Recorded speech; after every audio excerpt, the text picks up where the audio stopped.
So when are we going to find out about the truth about the Biden-Burisma bribery scandal? We don't going to find the truth about anything. Well, let's try again. Let's go Louisiana Congressman Steve Scalise. He is the distinguished House Majority Leader and great friend. I will report to you, Mr. Leader, that Hunter apparently in the last hour settled his child support case in the Ozarks in Arkansas. The baby mama is going to get $5,000 a month, not $20,000 a month. So there's that. So I guess one could say Hunter is having a good day. I don't want to say that, but one could say that. Now, Mr. Steve Scalise, let me ask you something. This decision or this deal struck between Hunter's lawyers and the government's lawyers and the Justice Department's lawyers with respect to tax evasion and gun problems. Does that get in the way in any way, shape, or form of the Comer investigation, the Jim Jordan investigation, the Chuck Grassley investigation? Because that's the one that interests me the most. Joe Biden's potential Burisma bribery scandal, Steve Scalise, that's the one I'm focused on. I don't know that I understand where this Hunter Biden decision today came from. Well, Larry, great to be back with you. And there's a lot there. In fact, I was just talking to Chairman Jim Jordan a few minutes ago about a number of these items.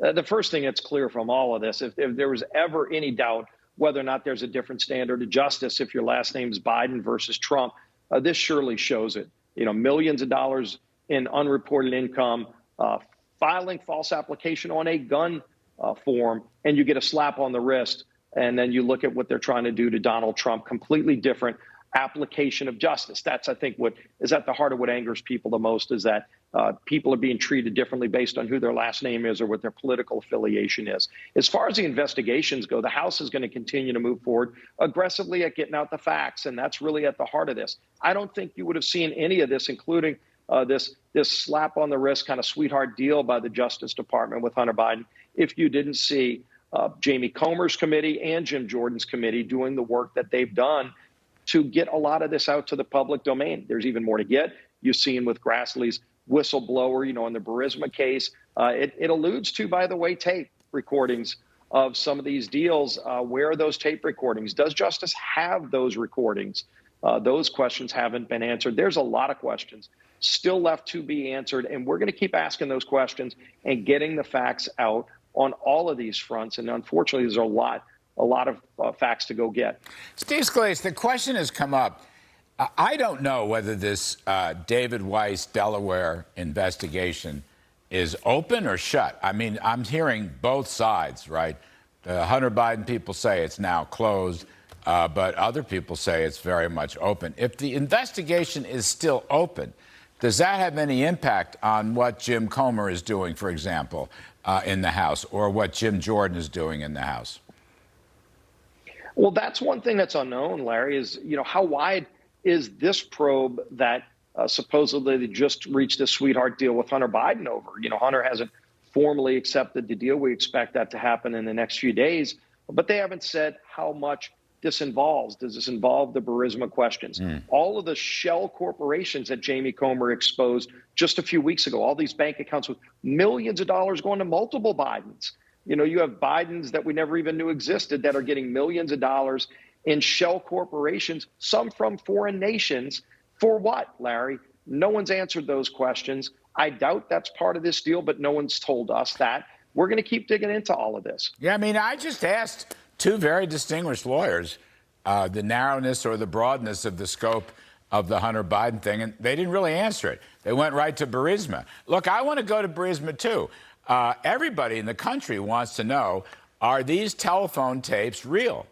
Allegedly, the CEO or somebody in Burisma had two conversations with Joe Biden, vice president in those days, and 15 conversations with his son, Hunter.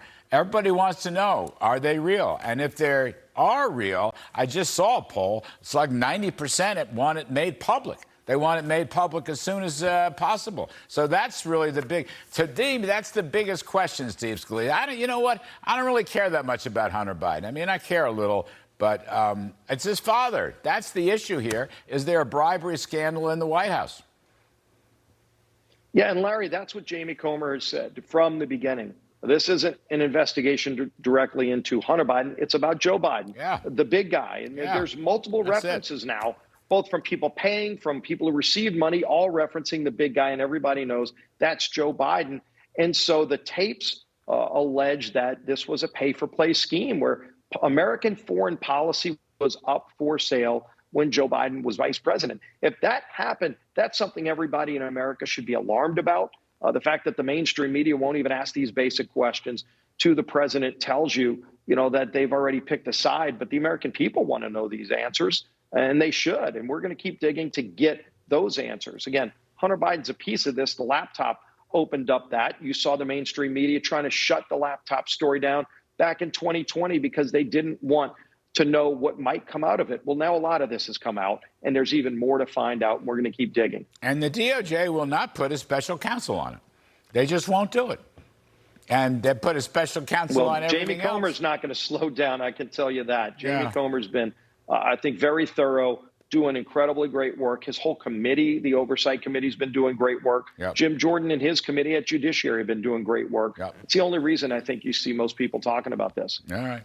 Mr. Steve Scalise, as always, sir, thank you for your time. We appreciate it.